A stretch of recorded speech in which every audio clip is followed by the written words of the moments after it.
I'm Sonia Pritchard, Chief Administrative Officer at Dufferin County. On behalf of our organization, thank you for joining us tonight for the Paradox of Slavery and Freedom in Colonial Canada, acknowledging our past to understand our present. Before we begin tonight's important conversation, I'll provide an acknowledgement of the land and territory of Indigenous people in Dufferin County. We would like to begin by respectfully acknowledging that Dufferin County resides within the traditional territory and ancestral lands of the Tianantati, Attawandaron, Haudenosaunee, and Anishinaabe peoples. We also acknowledge that various municipalities within the County of Dufferin reside within the treaty lands named under the Haldimand Deed of 1874 and two of the Williams Treaties of 1818, Treaty 18, the Nottawasaga Purchase, and Treaty 19, the Adjutancy Treaty. These traditional territories upon which we live and learn are steeped in rich Indigenous history and traditions. It is with this statement that we declare to honor and respect the past and present connection of Indigenous peoples with this land, its waterways, and resources. I would also like to provide an African ancestral acknowledgement. Although I am not a person of African descent, I do think it's important that we share this acknowledgement this evening.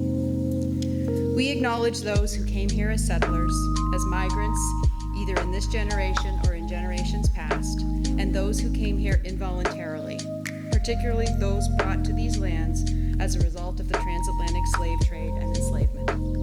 We pay tribute to ancestors of African origin and descent and thank them for their contributions towards transforming systems in ways that promotes everyone's sense of belonging and safety. Thank you. Now please join me in welcoming Rohan Thompson, our Director of People and Equity, to introduce our speaker tonight, Dr. Natasha Henry-Dixon. Rohan?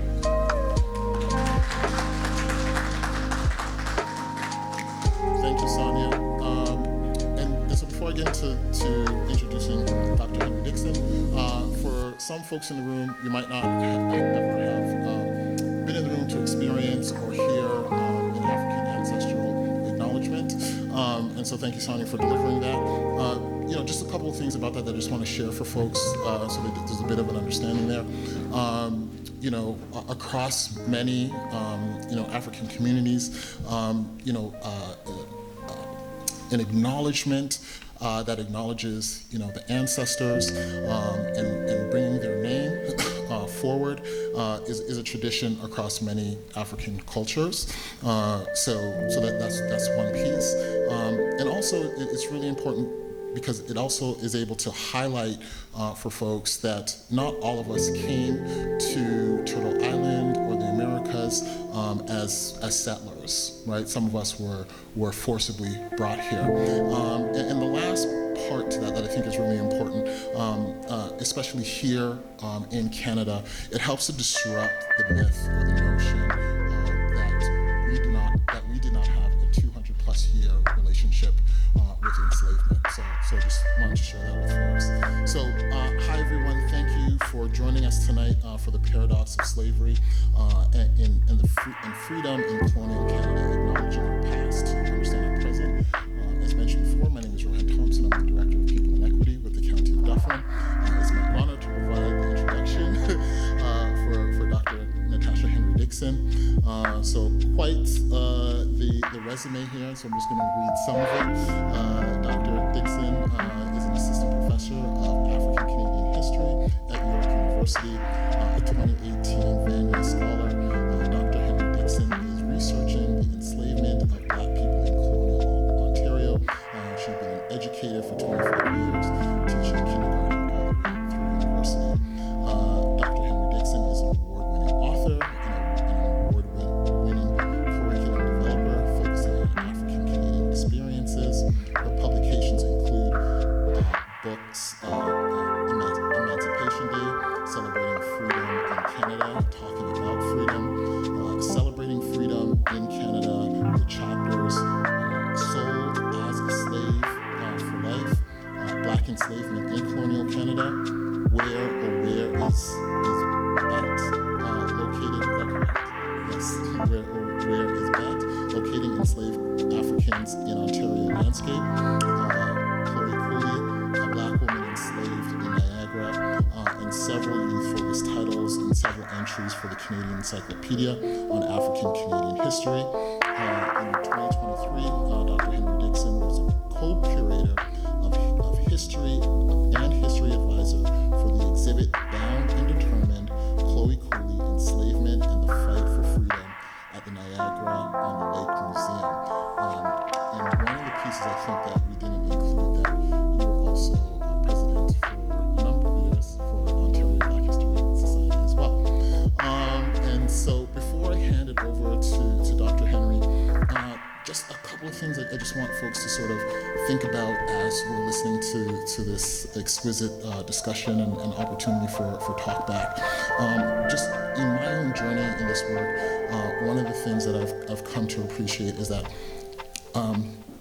this whole thing, around colonialism, enslavement, white supremacy, it's really, predicated on a lie, right?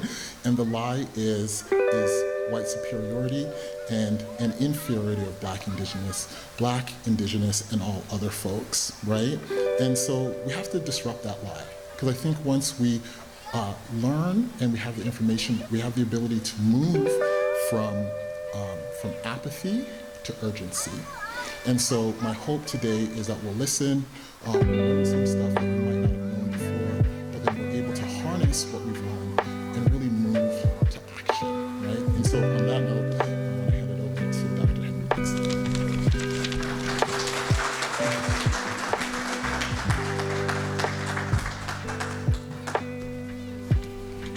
So thank you so much for the introduction.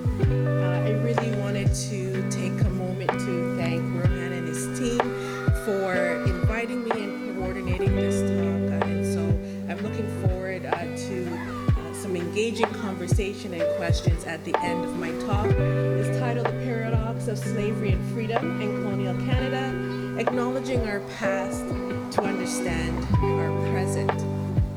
So in framing my talk around the contrast of unfreedom and freedom, I aim to provide a different perspective and a clearer understanding of the ways that slavery has shaped Black life in and to Canada. As Rohan mentioned in the introduction, that it is not well known that slavery was a colonial institution under the French and under the British, and lasted for just over 200 years. Black men, women, and children, and Indigenous women, men, and children were enslaved and forced to labor in households in a range of capacities, ranging from domestic duties in households and outside, as well as a range of farming tasks as well, regardless of what their gender may have been. Enslaved labor was also used in other capacities, whatever their enslavers saw fit. And so if they operated a range of businesses, if they focused on fishing and mining, if they were merchants, they used enslaved labor in those capacities. Slavery as an institution, chattel slavery specifically, meant that Black people were held as legal property. So they were not viewed in terms of the eyes of the law as human beings. And legislation in this province, I'll talk about it in a moment, did actually confirm that Black people could be held as slaves for life, while slavery would be gradually abolished over a couple of generations. And so as within the structure of slavery and the growing colonies that came to be Canada, Black people were bought and sold, bequeathed to family members for over 200 years. Research by various scholars have estimated that at least 4,500 Black people were held in bondage from Nova Scotia, New Brunswick, Prince Edward Island, Quebec, and Upper Canada, which became Ontario. And in my research, I've been able to identify at least just over 620 Black people who were held as slaves here in this province. So under the institution of slavery, the Black Black experience was shaped by forced migration, containment, and subjugation in their life in colonial Canada. And their social status influenced how they have been presented in history, often merely as objects, merely as property, and not as historical actors. And so for me, the work that I do is I endeavor to really situate them as human beings.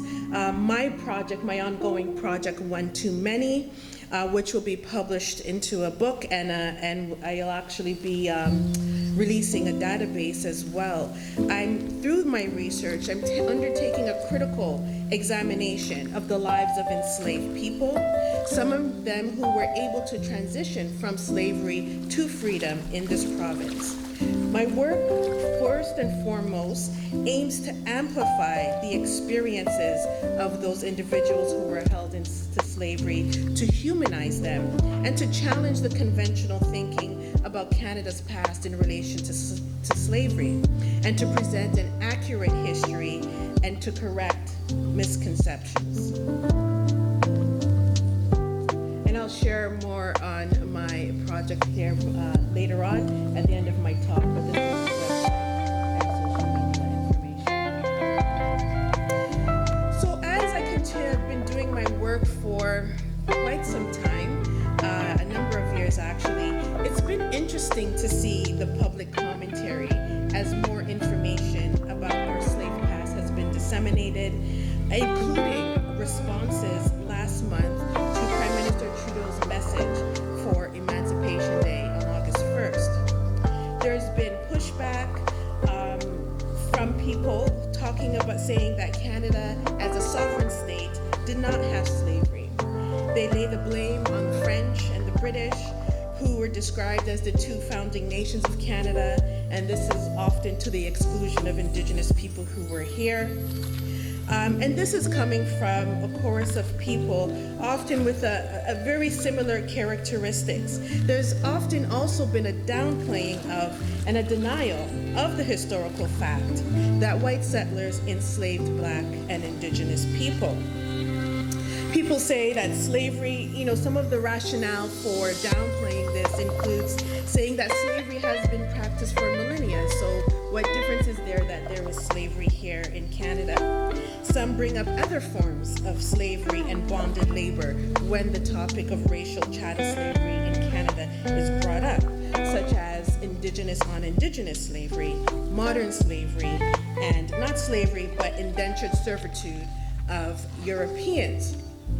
Some say that the numbers of Black people who were held as property was small in comparison to plantation systems in the South and in the Caribbean. To me, this conveys that their lives did not matter and are not worthy of a historical study.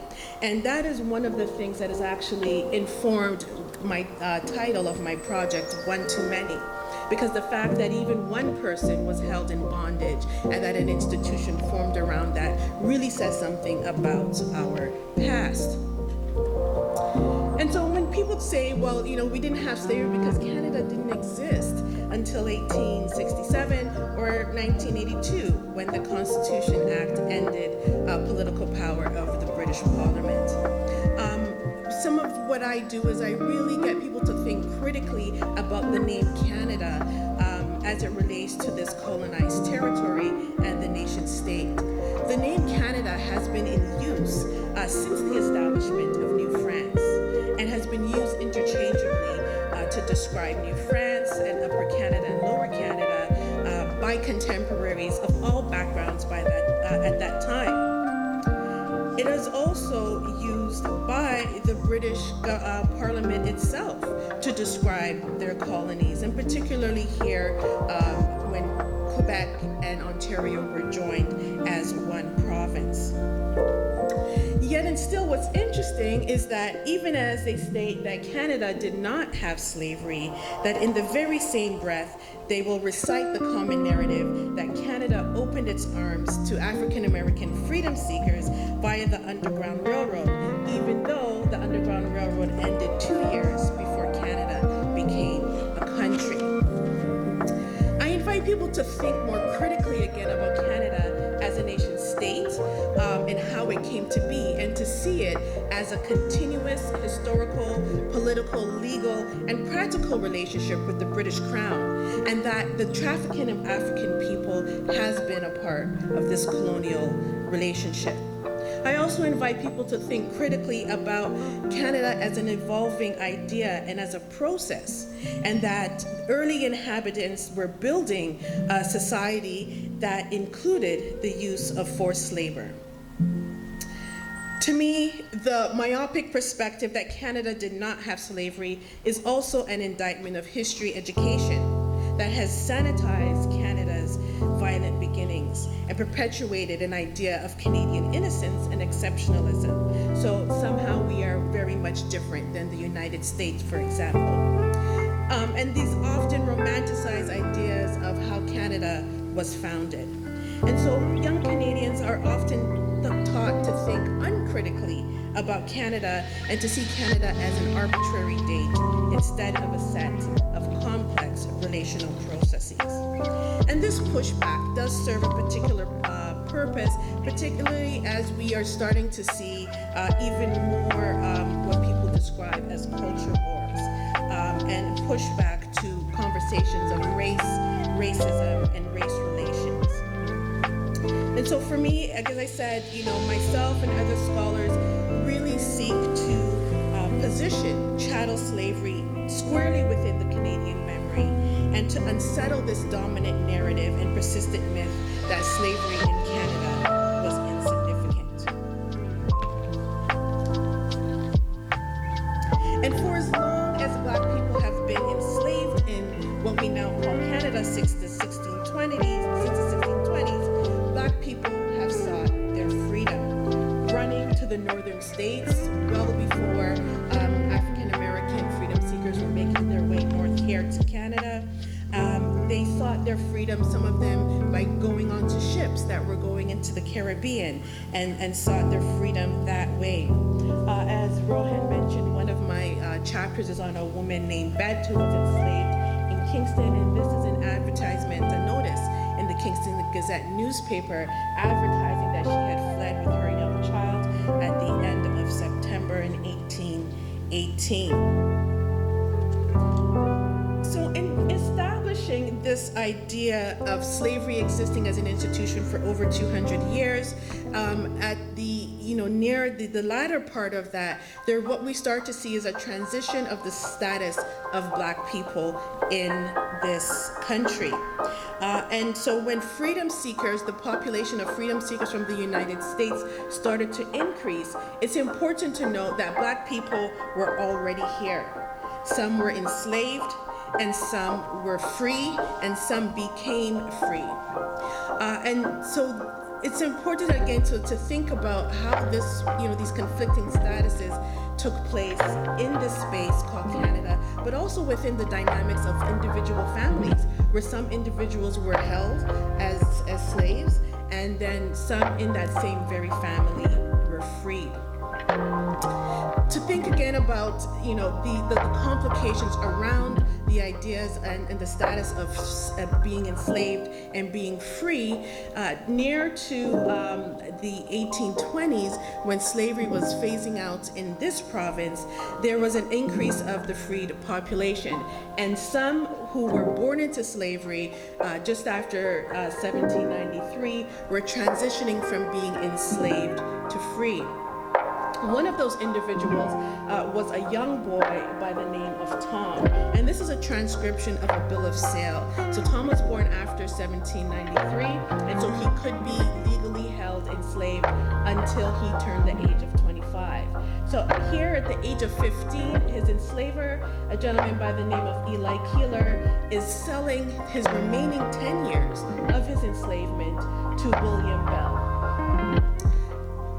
If all things being well, when Tom was sold in 1824, when slavery was abolished by the British in 1834, Tom could have likely been freed as a result of that legislation.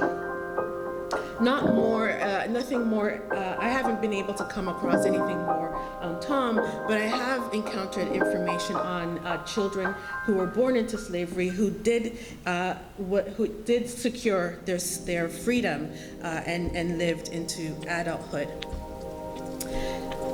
I'm leading up to talking about the abolition of slavery by the British Parliament and what that meant for Black people here in terms of their status of being enslaved and also living and pursuing freedom here. Leading up to 1834, the racial climate in the colonies that became Canada, which were Nova Scotia, New Brunswick, and Quebec, and here Upper Canada, the climate was becoming increasingly anti-Black, because the population was growing. White settlers were okay with the occasional freedom seeker who they felt had a natural right to be free. But in 1830, resolutions listed here were adopted by this province's legislative assembly to block a large group of Black people from settling in the province to purchase land and to develop a community because they were viewed as a threat against peace and security and needed to prevent the increase of their population, to prevent the equality in population size, and to prevent Black people from achieving equality in social status. Some members of Parliament wanted to prohibit Black people from participating in all the civil rights of the people of this province. And this is the 10th Parliament of this province. And we see this, they wanted to bring a bill to prevent this large group from Cincinnati, Ohio, from purchasing land. And so, one of the reasons for highlighting this as well is that, again, there is really this romanticized view that, freedom seekers were opened with welcome arms when they made their way to Canada, and that they didn't encounter any barriers or any hostility. And so it's important for us to think about the climate that Black people were entering into and still were able to sustain and survive despite that. So some of this anti-Black ideology that created this climate manifested and festered in all facets of Canadian society. And I'll point out the ways that we can trace that a little later in my talk. In August of 1833, the British Parliament passed legislation, an act to abolish slavery. And this act, for short, the Slavery Abolition Act, would take effect on August 1st, 1834. And so that day, August 1st, 1834, and thereafter became a special day, a day of commemoration by the Black community and people of African descent in the British Atlantic world to mark the end of legalized slavery. What this legislation also did was that it also enhanced Canada's status as free soil for American Black people who were enslaved, because slavery still was continuing in the United States and would for another 32 years. The result was that hundreds of freedom seekers migrated in successive waves to make their way here to Canada. And August 1st instantly became a day of commemoration, of celebration, and also a day of protest. I'll take a moment to highlight some of the key features of the tradition, the cultural tradition of Emancipation Day. So over time, since 1834, August 1st, Emancipation Day, has been commemorated across Canada, moving generally from the east to the west, following Black migration into different spaces. And these are some of the places, some of the towns and the cities that have held and organized Emancipation Day events. These events were well-organized events that happen annually. And I'll highlight some of the key features and some interesting facts of this celebration of freedom.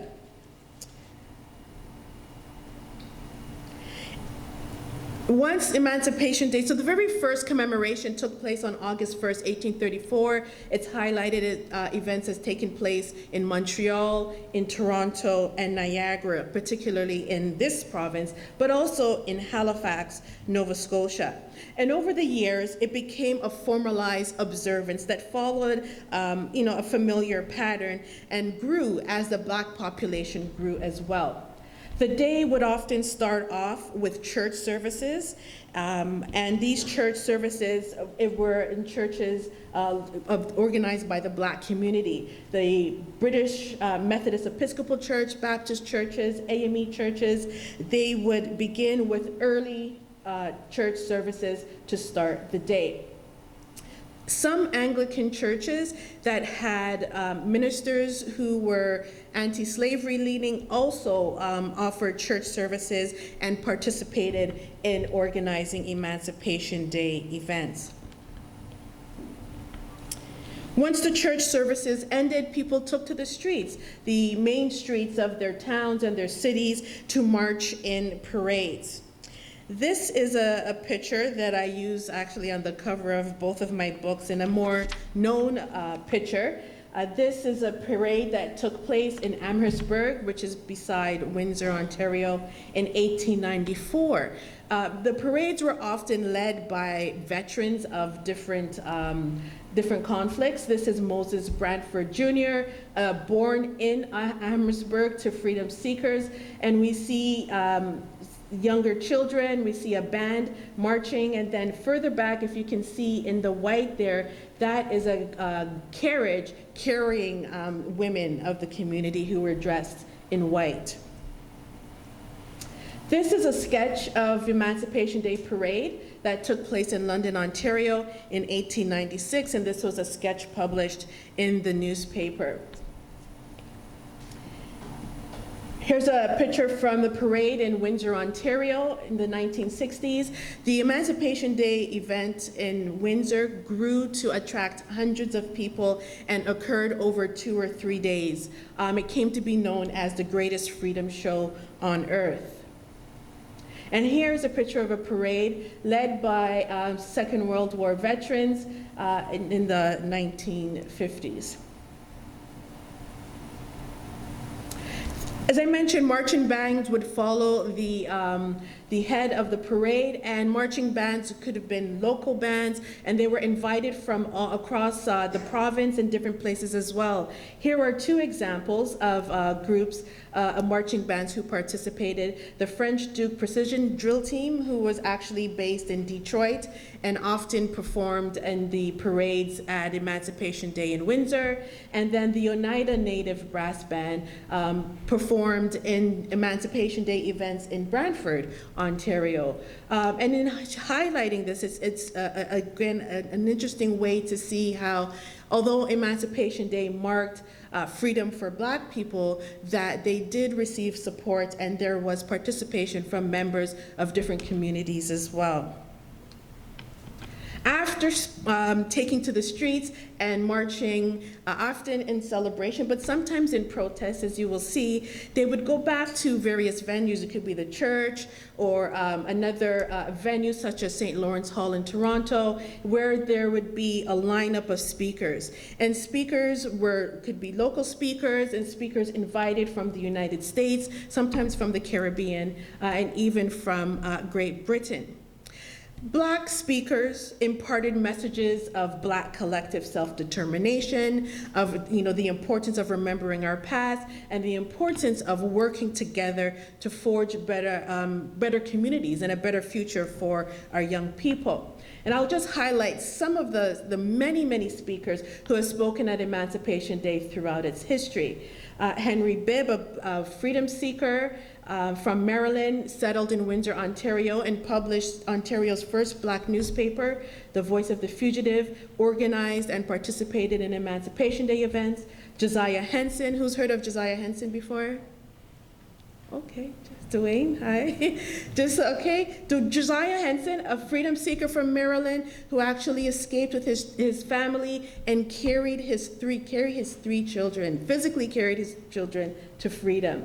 Arrived here in 1830 and helped to organize the Don settlement, which is in the vicinity, which is now the Josiah Henson Museum of African Canadian History. Very prominent community leader and organizer of Emancipation Day. Jehu Jones, a well-known African Methodist Episcopal minister from Philadelphia, arrived in Toronto and spoke in 1835. Local Josephus Banyan, a minister of the BME Church born in Brantford.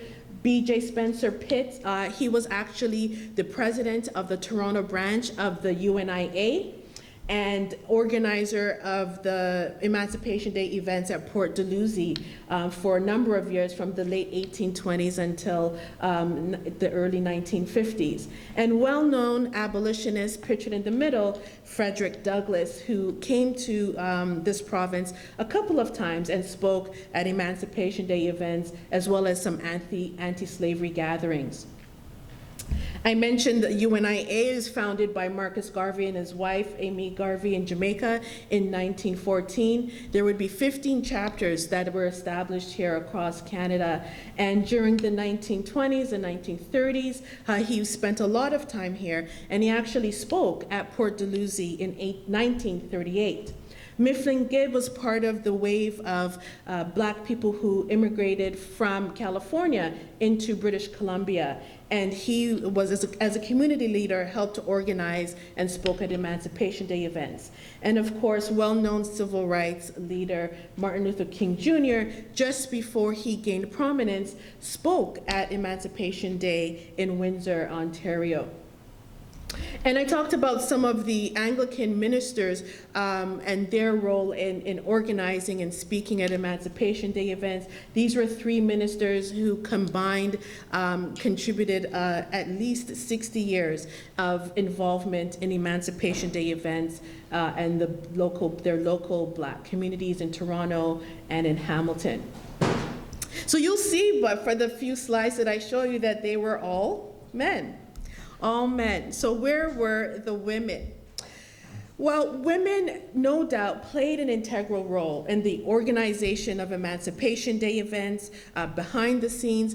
But in the 19th century, according to Victorian era norms, Black women were not, supposed to be engaged in the quote-unquote public sphere, and were not the front-facing people of a lot of events and a lot of organizations. But we know that Black women played an integral role in Emancipation Day events. For example, in Sandwich, Ontario, which is now part of Windsor, in 1851, the women sold tickets and organized a dinner to raise money to build an actual church building. And that building, Sandwich Baptist Church, is one of the oldest Black churches in this country.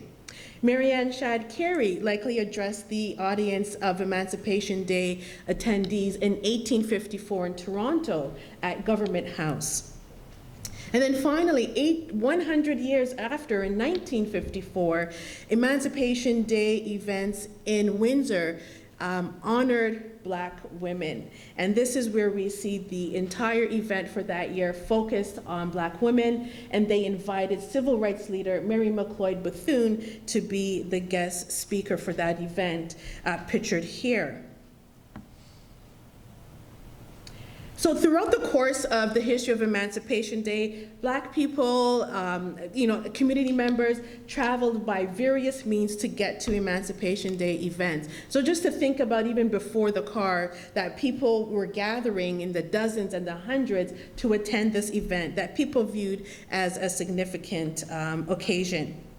Emancipation Day events often carried well into the night with a host of activities and an entertaining program. So after the church services and parades, there would often be banquets and feasts and a night filled with entertainment, including dramatic and musical performances that represented Black history, Black culture, and embodied political ideas and racial uplift. In 1859, MP Isaac Buchanan in Hamilton hosted over 500 people at his estate in Hamilton for that Emancipation Day event. As part of the greatest freedom show on earth in Windsor, people would gather at Jackson Park for concerts and beauty pageants and different speakers and presentations as well. There would be choirs that would perform and plays that would be part of that. Singers, some of the early Motown singers would perform at Emancipation Day events in Windsor, Ontario. Here is one of more known national black choirs, the famous Canadian Jubilee Singers, much in the same vein as the Fisk Jubilee Singers, performed at several Emancipation Day events, and they were actually invited to perform in England at the turn of the 20th century. What I just kind of outlined for you was what became a formula, if you will, for Emancipation Day in the 19th century, leading up to the 20th century. But by the 20th century, there were new things being added to the commemoration of Emancipation Day, and some of the older things were being done away with. And so in the 20th century, Emancipation Day came to be commemorated in a more relaxed atmosphere. But things like there were dancing competitions that continued. The cakewalk was an important feature and a very serious competition for decades at Emancipation Day event. If you've ever heard the phrase "take the cake," that is where it actually comes from. So there would be dancing competitions, and then there was the introduction of sporting events such as baseball that became an important part of Emancipation Day commemorations. And what we see here again is that, in this organization of Emancipation Day and the marking of freedom, that they also were responsive to the realities of the ways that Black people were excluded from Canadian society. For example, this is the Chatham Colored All-Stars. There were Black baseball teams and hockey teams that were formed because Black men were not welcome to join local regional teams. But these became part of the ways that they marked the occasion. Emancipation Day also increasingly included family gatherings. So as people left more rural areas to the cities or moved to other countries, families used it as a time for people to come back to their home communities and to celebrate Emancipation Day, but also as a family reunion. These are pictures from Owen Sound, where they continue to mark Emancipation Day. And this year is actually, they've marked it for 162 consecutive years, interestingly. And then there's another larger Black family called the Bartons, some who had settled in Peel County, and then a large number of them moving to Toronto. They booked out the Agricultural Society grounds, which seems to be Clairville, the Clairville area, for a week, so that over 200 persons of their family could mark Emancipation Day. So even as Black people and Black families came together in what was often, not always, but often a joyous occasion, even in those instances, sometimes they faced racism because of their race. And I just wanted to share two examples of that. In 1930, a couple of busloads of community members from Chatham and Buxton, the churches there, organized an outing to Seacliff Park in Leamington. And when they arrived there, the police were called on them, and they were informed that Black people were not allowed to be in the park after a certain amount of time of day. The church ministers, responded by making calls to some local politicians, and there was some intervention, and they were allowed to stay for the day. And immediately after returning home, they brought this issue up to their communities and brought it to the media, which was then the newspapers. And they talked about, even in marking freedom and recognizing that they were able to gain their freedom here, that they faced this level of racism and second-class citizenship.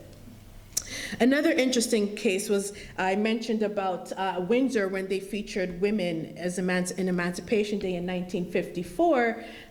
Eleanor Roosevelt, who was then the former First Lady, was also invited to attend with her friend Mary McLeod Bethune. A local hotel in Windsor would accept the former First Lady but not accept Mary McLeod Bethune to stay at the hotel. And so the First Lady refused to stay at the hotel, and they actually both had to stay across the river in Detroit for them to stay in the same hotel and then attend the event in Windsor. Emancipation Day, as I mentioned, was not only about celebration, but is also very much about protest and the persistent pursuit of full freedom and citizenship, because many white Canadians did not view Black people as equal after slavery ended, and used these views to stymie Black life.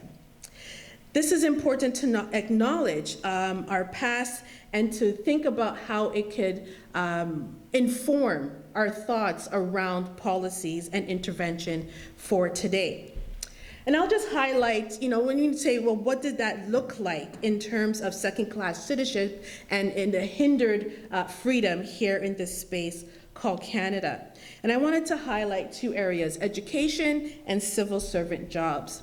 As soon as the Black population started to increase in Canada, racially segregated schools were instituted and established in different communities. So remember that the Slavery Abolition Act was passed in 1834, so slavery should have ended. A mere 6 years later, we see here this school district map in Colchester in Essex County, where, as you see here, SS number 6 was a Black school established for Black children to go. So anywhere where Black children resided in this district, they had to attend this school. And this followed the model, generally in places where there were higher concentrations of Black residences. And this was the practice before 1850, when a clause was put into the Education Act that allowed for and was used in order to create and to confirm the practice of separating children by race in public education. And so this map, is kind of a very basic way of seeing that. But what did that look like, and what did that mean for Black children and for Black families? Here is a school picture from this very same district, Colchester, in 1888. And this is a real vivid imprint in terms of what that looked like and what that would have meant for Black families. Here we have the teachers' one-room schoolhouse, and we clearly see the teacher and the majority white student body on one side, and then we have the Black students on the other side. And when I share this picture with students and in presentations, I get people to think, and I hope you think about what that meant for their education and their daily experiences, the students who had to attend in this climate, but also, for their families and for their communities.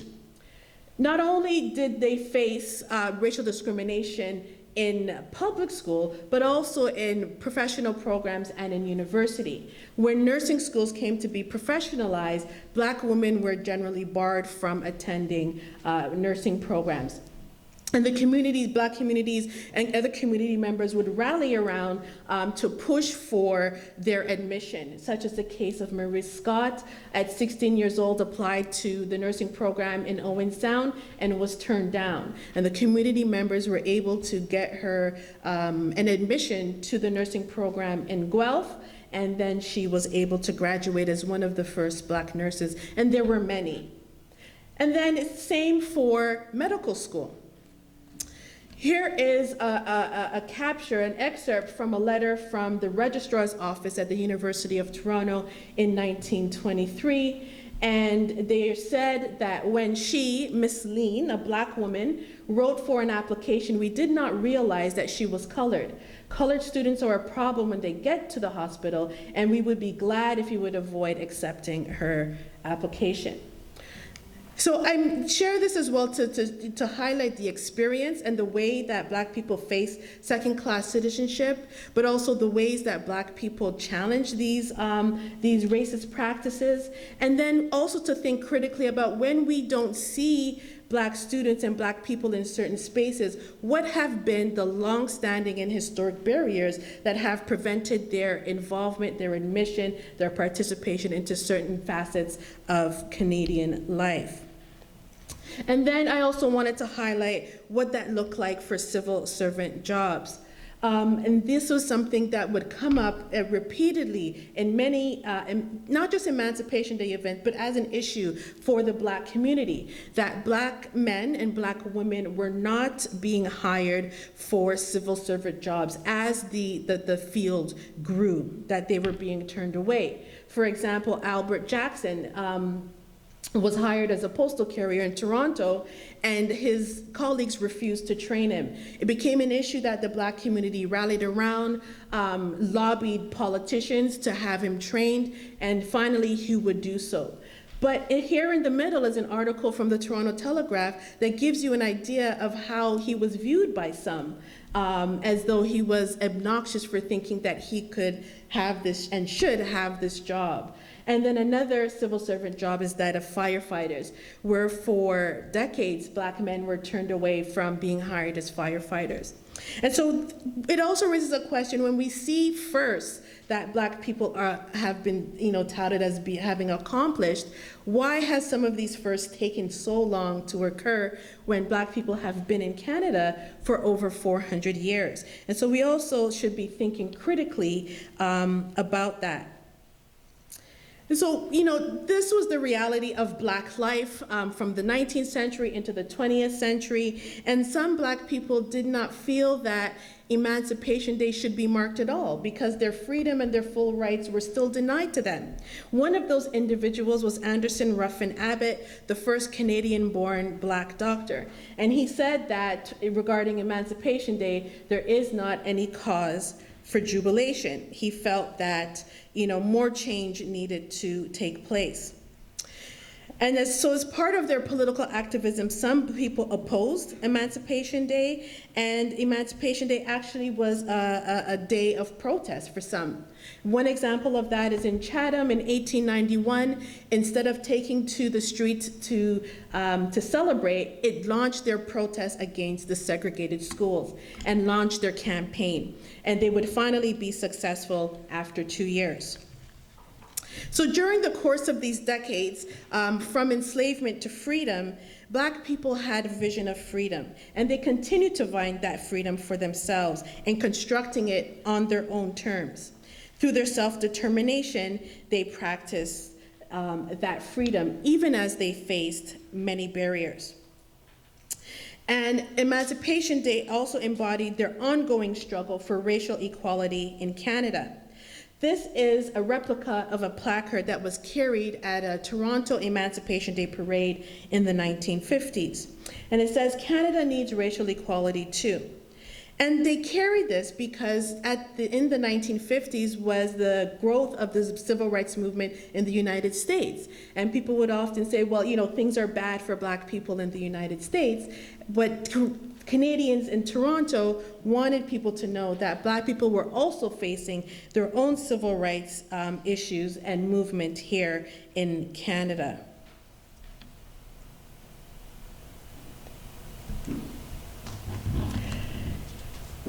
When I talk about the idea of freedom, it's important again to think critically about this and the ways that Black people have had their views in terms of what freedom should look like and how they should live in freedom, and to think critically about Black freedom. And I say Black freedom specifically because during the Age of Revolution, when there was the American Revolution and the French Revolution, these ideas of freedom were not applicable or not applied to Black people. It wasn't until those who were enslaved in Haiti secured their freedom through the Haitian Revolution. Something interesting to point out is that Caribana, which was introduced here in Canada in 1967, specifically in Toronto, it came together to highlight some of the ways that Black people in the Caribbean marked Emancipation Day in those respective places. And so it does have a connection to slave resistance and to marking freedom and celebrating liberation in the Caribbean. In looking at slavery and the transition to freedom, it's also important to think of it as a longue durée, where although the abolition brought the end of slavery, it did not mean full freedom and full citizenship. And you should see it as part of a wider movement for Black life. And so leading up to the Black Lives Matter protests in 2020. This was, again, a culmination of Black people, human rights activists, people, against police brutality and against racism, came together to raise, again, these issues of the ways that Black freedom and Black rights were being impeded. And even as we faced the pandemic lockdowns during the COVID-19 pandemic, Black people still organized Emancipation Day, and people took to the streets in a very scaled back way to mark the occasion. But they did so because they wanted to continue on the tradition. And we saw people gathering in Vancouver, in Halifax, in Montreal, in Hamilton, and in Toronto. Over the course of its history, Emancipation Day has been an interweaving of faith, of thanksgiving, of family, of remembrance, of resistance, and of community. It's also important to memorialize the experiences and the courage of our ancestors through stories, through songs, performances, and other ceremonies, and to break the silence of the past of our history. As I mentioned, it's also very much a time of community and politics and dissent and reimagining of what freedom should be.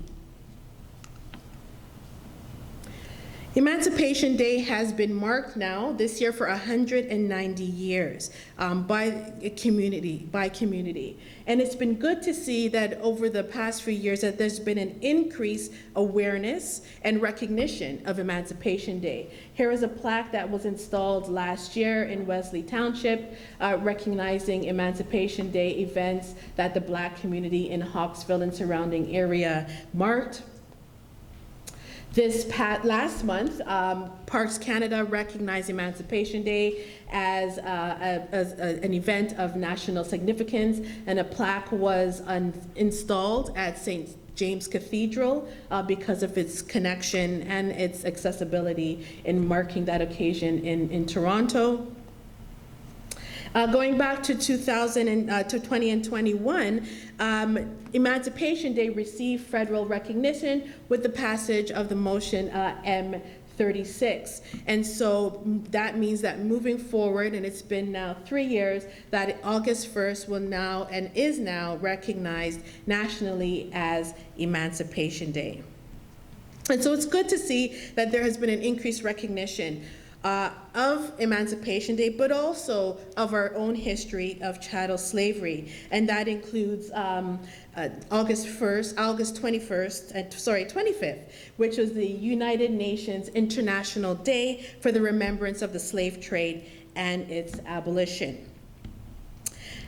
And in one sense, as a historian, it's important to have these memorials, but I also want us to think that these are not policies and these are not fixes. So how do we think critically about the commemoration of Emancipation Day, the end of slavery, the beginning of freedom, and what does that mean for Black life today? And how do we think about the afterlives of slavery, as Saidiya Hartman says, in terms of some of the historically adverse outcomes for Black Canadians?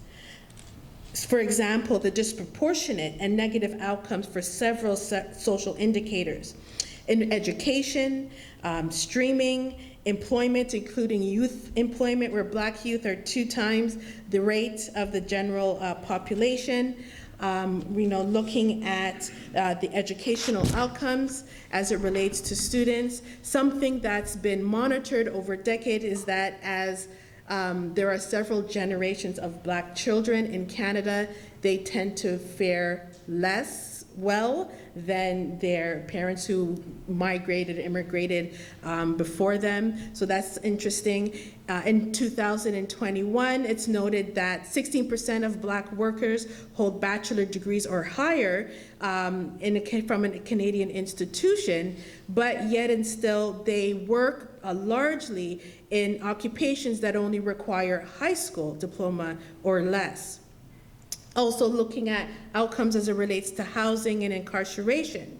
And then getting back to civil servant jobs, Black federal employees have launched a class action against the federal government for anti-Black racism. Senior level positions are held by only 2% of Black federal workers, and that's way less than their representation in the population. And there has been no upward mobility for them in their ranks. And then there's also a case against the Canadian Human Rights Office, an office that is supposed to be fighting against racism and other forms of discrimination, and they are being monitored, and it says that they have been engaging in anti-Black racism. So, I bring these to say that, we can trace the legacy of slavery and what it has meant for Black life in this space called Canada, and then it all calls upon us to recognize that past, to reconcile and to reckon with that, and to think very intentionally about how we can address the legacies of slavery through and inform practices and policies today. And so when there's an increase in conversation and efforts around equity and diversity and inclusion, that it's coming from these historical origins. It's not just coming from out of thin air. It's endeavoring to remedy historic wrongs and to improve the situation for Black Canadians, for other Canadians, and to ensure that Canada continues to be the best country that we think and we know that it can be. So in closing, through understanding the history of the paradox of slavery and freedom, we can learn several things. So as I mentioned, this year marks 190 years of Emancipation Day. That means that Black people have been held in slavery here in this space for longer than they have earned and gained their freedom. We can also see how Black people in Canada seized, defined, and practiced freedom over time, and how they have demonstrated a sustained commitment to racial justice. The tradition is part of and push of a further goal of emancipation to acquire full freedom and full citizenship for Black Canadians and for people of African descent. And so we should see it as an ongoing project, not just limited to one single day.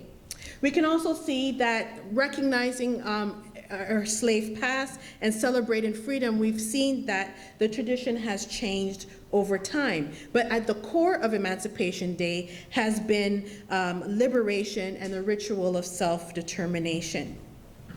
For me, it also highlights that it's important for us to learn about the Black history of Canada, which is indeed part of Canadian history. And so I encourage you to continue to learn more about our rich history, not just slavery and freedom, but the many facets of Black life and Black contributions and accomplishments in this space called Canada.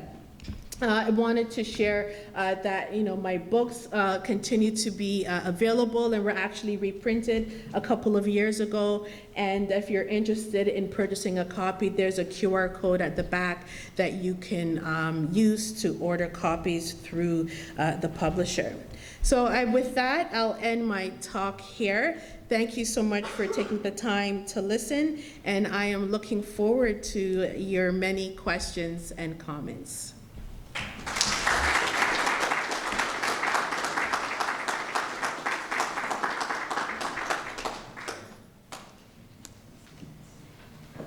So there will be microphones. If you had questions or comments, you can raise your hand and they'll come to you with the microphone. Who will be first? Yeah, at the very beginning of your talk, you said something to the effect about Trudeau and what he said on Emancipation Day, and that's all I heard. Oh, yes, so. What did he say? As a national recognition, he issued a statement. It was actually a video statement acknowledging August 1st as Emancipation Day and acknowledging and recognizing that, Canada's history of slavery and other things as well. And so there were just quite a number of comments that, as I mentioned, that Canada didn't have slavery. He doesn't know what he's talking about. We don't need to talk about slavery in Canada. So we're just, several comments around his statement. Who made those comments, Trudeau or somebody else? No, Trudeau made a video statement around acknowledging Emancipation Day and the importance of recognizing the occasion and the importance of acknowledging that there was slavery in Canada. And so the general public, some members of the general public responded in that way. You're welcome.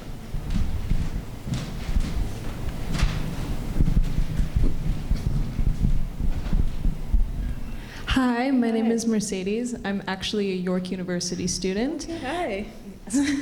So my question was that I can imagine that as a professor or somebody who conducts your research, there was a lot of things that you wanted to teach to people. However, given your speech that you've given us, is there anything that you hope to correct us or have us unlearn in terms of when you're conducting these research?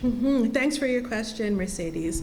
There's so much to learn about Black history. One of the things I think I would want to dispel is that, or several things connected to that, is that Black people are a monolith. Black people come from, all over the world. The African diaspora is diverse. Black people have come to Canada through various waves of migration. And so, and then, as individuals, they're unique as well. And so their experiences are diverse. And so I think that is one thing that I would want to highlight. I would also,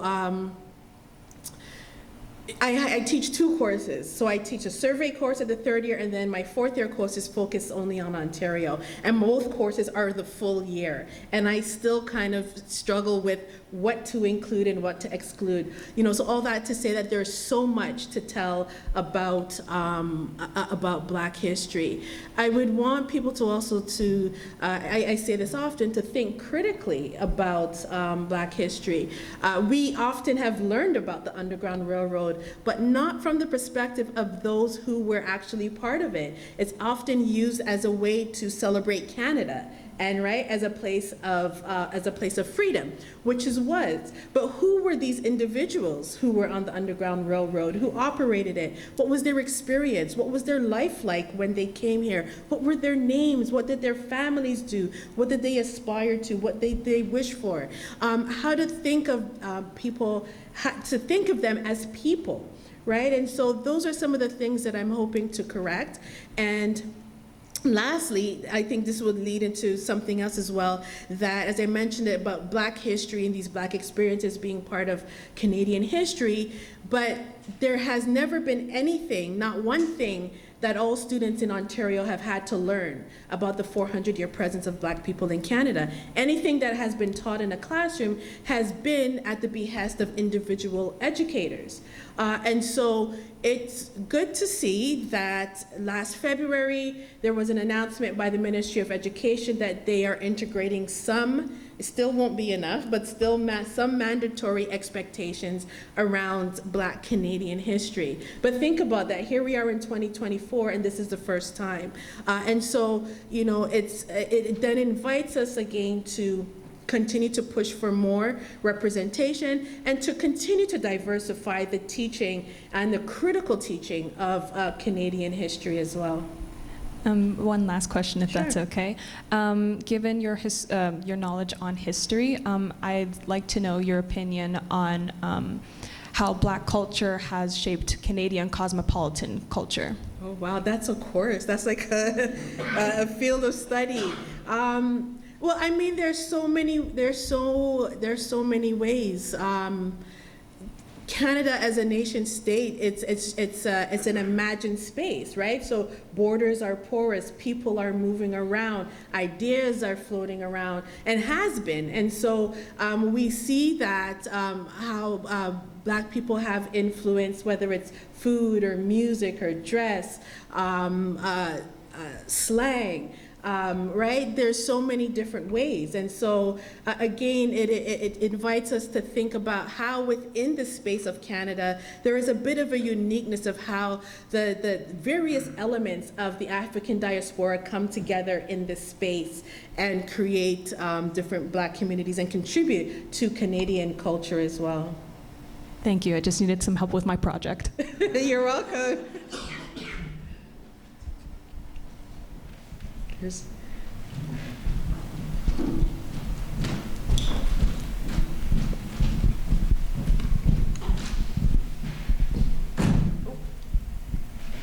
Thank you. I had a question just about the historic research. I understand that information and archival information about early Black families is hard to find.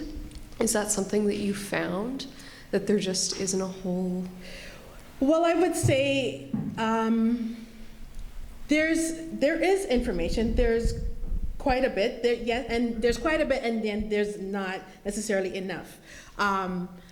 So we contend with traditional archives and then how Black people show up in those archives, and then we also look at community archives and personal archives and how they can contribute to the documenting and sharing of Black experiences. So if you're looking at, with my research and looking at men, women, and children who were enslaved in this province, and it's the same in the other provinces as well, because of that time in history, Black people show up as property. So they show up in the records of their enslavers or community members, white community members, and they show up in a very particular way. They did not create their own records, and so we don't get that. There are only, in this province, I've encountered 2 first-hand accounts from people who were enslaved as children, which is a great find.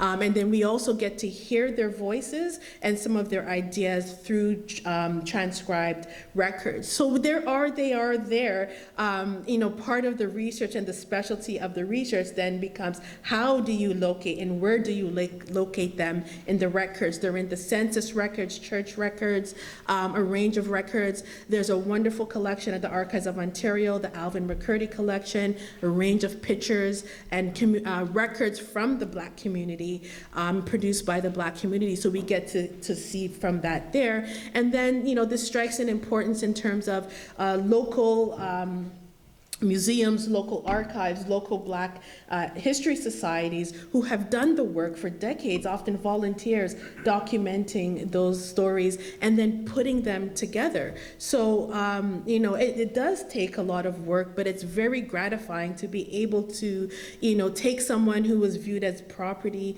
and to reshape their story and present their story as a mother, such as Bet, who fled with her child, in the fall. What was she fleeing from and where was she going to? So to be able to kind of piece together even a bit of their experiences and to share them and represent them as full people as much as possible is what I continue to endeavor to do and try to do.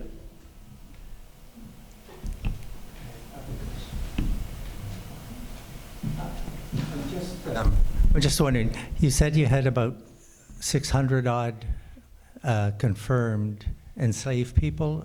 Yes. So are those ones you actually found records with names? So no, and hi Peter, thanks for the question. So the over 600 people, they are, a third of them are unnamed, unknown, and sex unknown. And then there were some who are named. And so as I was just talking about, right, because of the nature of their social condition being being treated as property, they will merely show up as Negro or Negro boy or Negro man. Some of them you can connect, even though not their name, you can connect them to who enslaved them, and you can kind of trace a bit of their. So through some of these early records that have been identified previously in earlier scholarship and new research, been able to identify at least 600 and just over 620. Mm-hmm.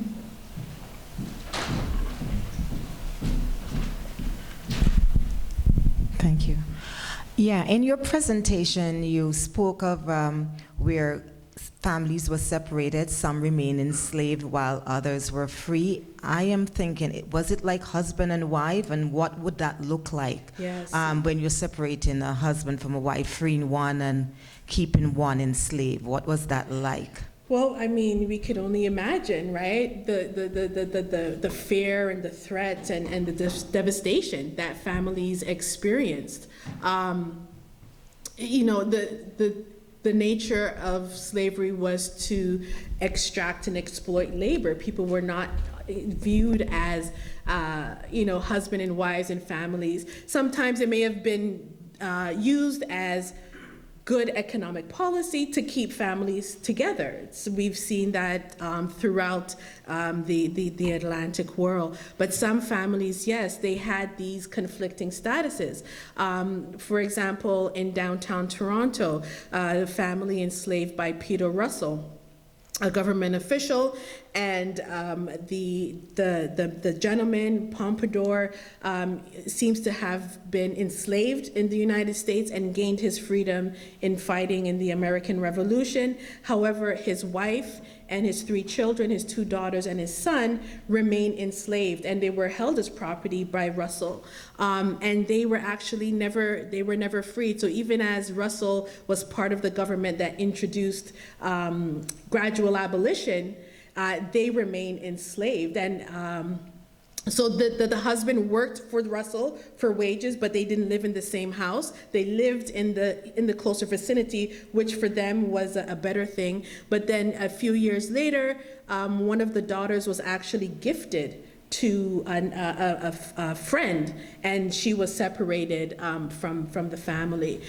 So these are some of the ways that, again, that slavery devastated some of these families. And in my work and in putting together some of these biographical narratives, seek to better understand what their experiences may have been like.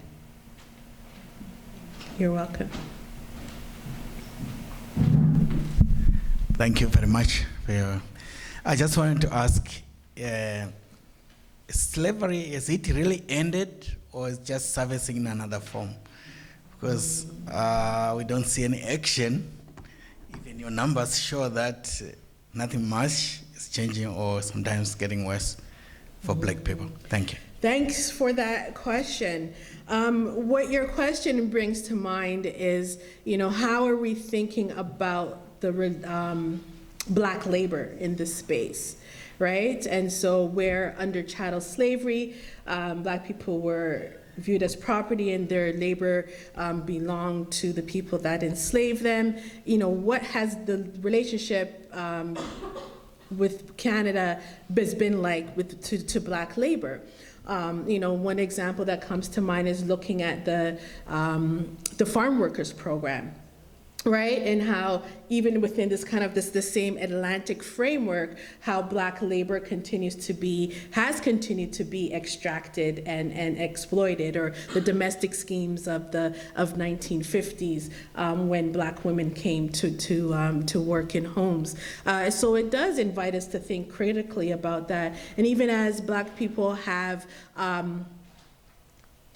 achieved, levels of education and whatnot, we do see these disproportionate outcomes and these concerning numbers continuing a historical trend as it relates to Black labor and employment. So it does bear raising those questions, and then again thinking critically about how do we address those issues. So I talked about Black youth employment. So this was years ago. I think youth employment was unemployment unemployment was, I think 13 or 14%, but Black youth employment was double that, so almost 30%, right? So think about what does that mean for social mobility and their experiences, and how can that be addressed?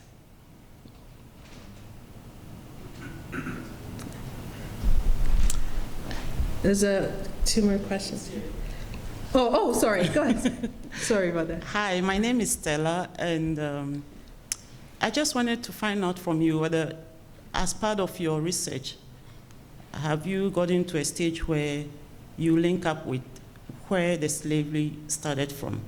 I come from Ghana, and most of the slaves were brought from, that was the channel. So I think if you include a study on how they came or how they were brought into the country, and if there could be any excursion organized to, because sometimes it's good to visit the route where the actual event started. Has there been any study on that? Yes, there's quite a lot of studies in terms of looking at the transatlantic slave trade, right? And so the forced removal of African people from the west coast of Africa, right, dispersed into the Atlantic world. And so there has been a lot of research in that. I do, in my research, I use that, obviously, that, as you said, that's an important in terms of a starting point and thinking about the different levels, iterations of dispersal of African people from Africa and how they arrived in Canada. Those who were enslaved here, majority were brought from the United States and then, or from the Caribbean. And so it's kind of like, right, a second and third wave forced migration into this country. And I also talk about my new chapter, Sold as a Slave for Life, how Canada is very much implicated and participated in the transatlantic slave trade. 19 slave ships for British merchants were built in Eastern Canada and serviced the trafficking of African people.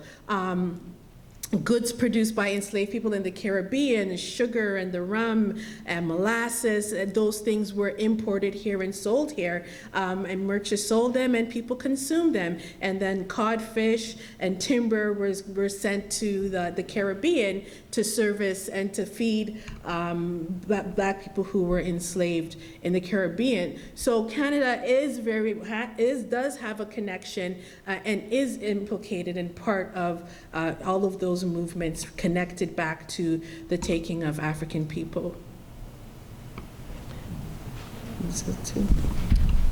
Professor Henry, want to applaud you for what you're doing. I think this is just so important that we recognize this history. For me, what makes history exciting is because history connects us to the present, and to really understand the current situations and the current issues we have today, you have to understand history. Yes. If you want to be truthful and really want to encourage healing, you have to understand the history. So I guess my question is with the struggle that we have nations who say they want to move forward and they want to heal and they want to see progress, and at the same time it's been such a struggle to acknowledge the history. So what will it take? Right? I'm not saying you have the answer, but really honestly, I think at some point, we have to think about critically, after all this time and all the devastation, the people are worn down. And so, we have to think about what the next steps need to be to make sure that we're not just looking at past pictures. Yes, yeah. We need to see some real progress. Yeah. So just like to hear your thoughts. Yes, I'll share a few thoughts. It's something I still, we deliberate in life. For me, I think education continues to be an important thing in terms of raising that awareness and educating people, with the hopes that that education will then be used to help to improve the conditions. And that can be taken in terms of mainstream society, which we're all a part of, and making changes and improvements there. And yes, we know that you take 2 steps forward and then you take 5 steps back. But I think we still do need to persist with that. If we live in this space, our children live in this space, and I talked about citizenship, right? How do we continue to push to improve those circumstances within the mainstream? And then we also have to think, as it relates to the Black community, how are we building and continuing to build community? You've heard me talk about community in my conversation. When the freedom seekers, free Black people came and set up their communities, they set up their churches, they set up schools. So even though there were racially segregated schools, some parents refused to send their kids to those schools. They set up their own schools. They set up their businesses.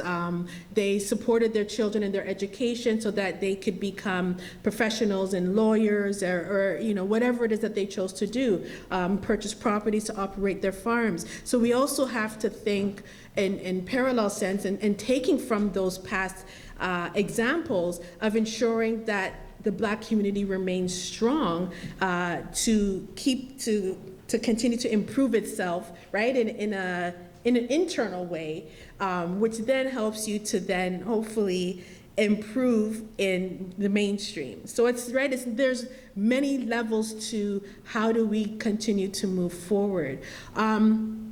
And part of that education also then does force us to realize that there will always be pushback and there will always be resistance to full equality and improvement in our society. But then it does call upon everyone to push for that change. But we see a lot of the retraction. So I talked about DEI. Like, look at what DEI is used to describe today as a pushback to efforts to improve the conditions of people who have faced historical marginalization. And so it still invites us to, and it should be inviting people to be persistent and consistent in the efforts if they know that it's right in terms of achieving human rights and justice. So those are just some of my brief thoughts on the very strong deliberating question. Thanks for that, Dwayne. One question over here. Thank you very much, Dr. Henry-Dixon. Tremendous presentation. But one of the things that so a couple of things that I noticed in the presentation, and so I'm going to ask for your comment too, is throughout the course of the presentation, one of the themes consistently is Black resistance, right? From the time of enslavement and time of abolition coming forward. We see it in a variety of ways in which Black peoples consistently and continue to resist anti-Blackness and the social exclusion and the violence that comes as a byproduct of that. And the junk science, which is race and racism that comes from it, we bear the brunt of it, but we are not the creators of it. The other thing in your presentation that might have gone, unnoticed, or maybe didn't jump to the sort of the top of people's attention, is that you pointed to how white peoples were also part of resistance movements, and they had an active role in trying to disrupt the white supremacy. And so, so for our white brothers and sisters who are in the room today and those who will get the opportunity to watch this at a later point in time, what might you say that would encourage folks, our white brothers and sisters, to pick up and carry that legacy of being part of the disruption of this thing called anti-Blackness? Well, I would say that, it's important to understand white supremacy as an ideology and as a system that has structured our society, and that there are various levels of participation in it, and sometimes it's not by choice, right? Because that is what has organized our colonial societies. But I would encourage people to take a look at the ways that white supremacy as an organizing framework for society and that power base, how fellow white people have challenged that. And so, yes, you'd have, white supremacy in terms of those who have harnessed that power and who are able to exercise and yield that power as the majority, but not all white people bought into that. But it's just that those who, the whites are the majority who are able to wield the power. And so I invite them to take a look at white people who have challenged and questioned white supremacy and who have pushed for racial justice and human rights in different forms. And we've seen that here in Canada. You also have examples in the United States. And then know that as well, be aware that white people who have challenged white supremacy have faced harm and violence and against them because they've chosen to stand on that side, but they were firm in their in maintaining their moral compass. You look at, John Brown, the abolitionist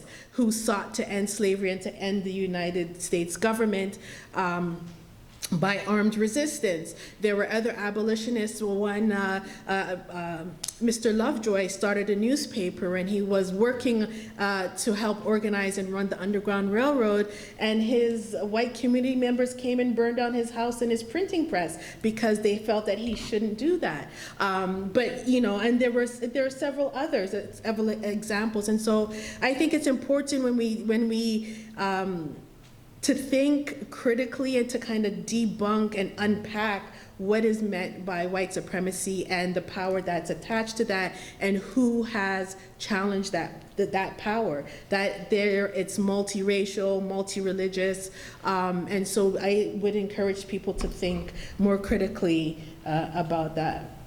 You're welcome.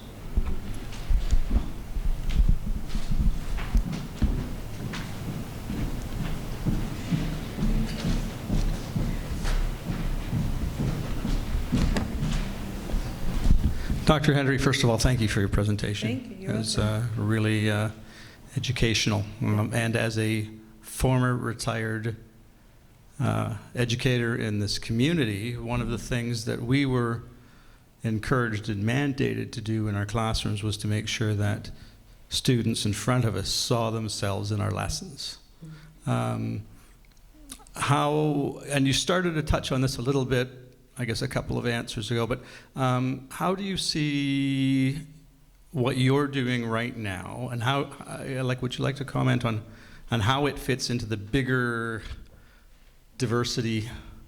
I mean, because we are a multicultural country, and Canada was, supposed to be the melting pot, right? Or the mosaic, not the.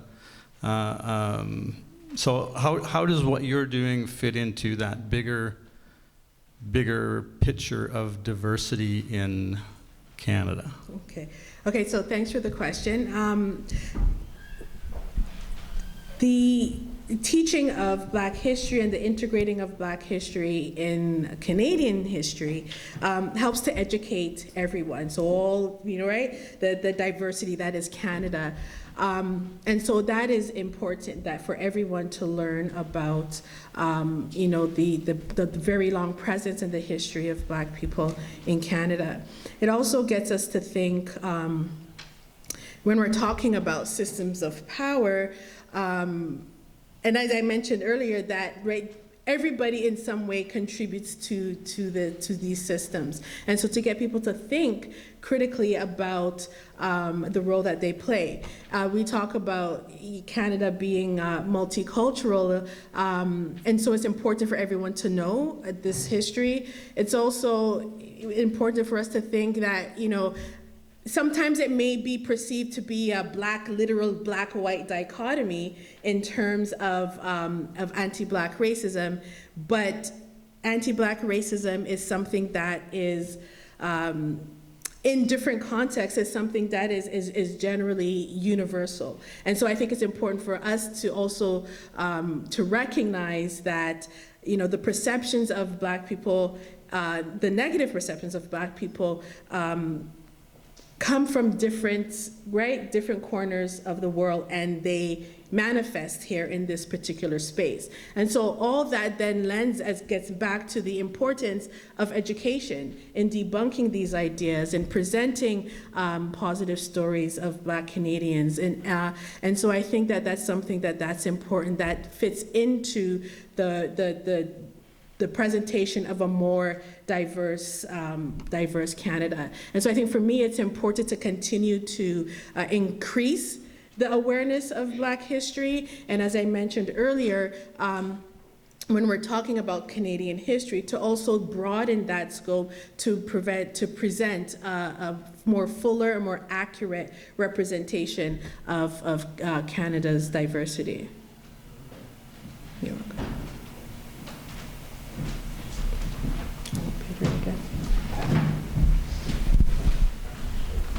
Hi, I just want to comment further on that. I think what's important about the work you're doing and other people doing Black history research is that it's starting finally, I think, to click in that it's not a separate history. It's our history. Like, our country doesn't exist without it. And so that's why interesting, Dufferin County had a history done in about 1930s. And I mentioned some of the Black settlers, the Gam family and that, in Dufferin County. When Dufferin County was 100 years old, 1971, the history book made then had no Black history in it at all. And so you know that they knew the Black history, because how could they write the 1971 book without looking at the earlier book? So, and what I found with doing research is that it's been left out of our story either through ignorance or bigotry, and that's all it comes from. But that's what I think you're doing, to show that it's not a separate history.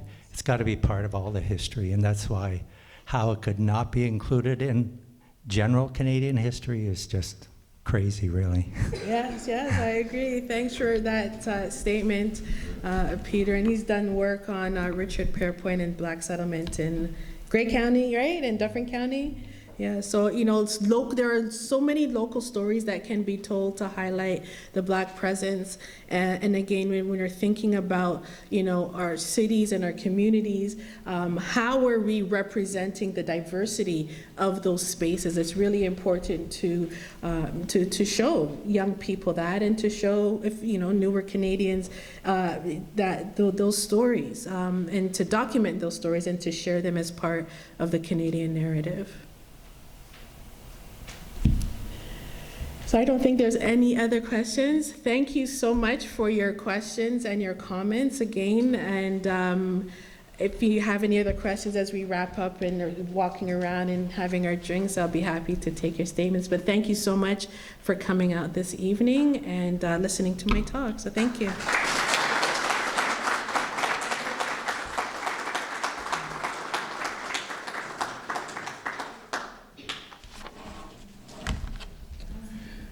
Good evening, everyone. I am Maxine Griffiths-Thompson, Community Service Worker with the County of Dufferin.